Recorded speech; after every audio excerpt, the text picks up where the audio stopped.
paglilinaw lang, wala raw nakita o ongoing pa rin ba na mga ghost projects as claimed by the congressman?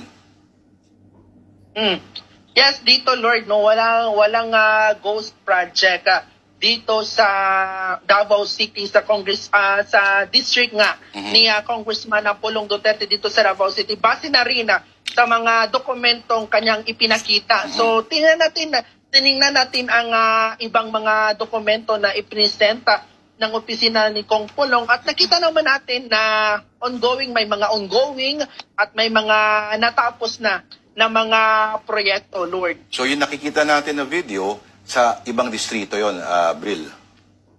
Yes, tama ka nga dyan, Lord. Sa ibang lugar yon. Yung mga pinakita kanina, yun yung pinuntahan natin sa probinsya ng Davao de Oro.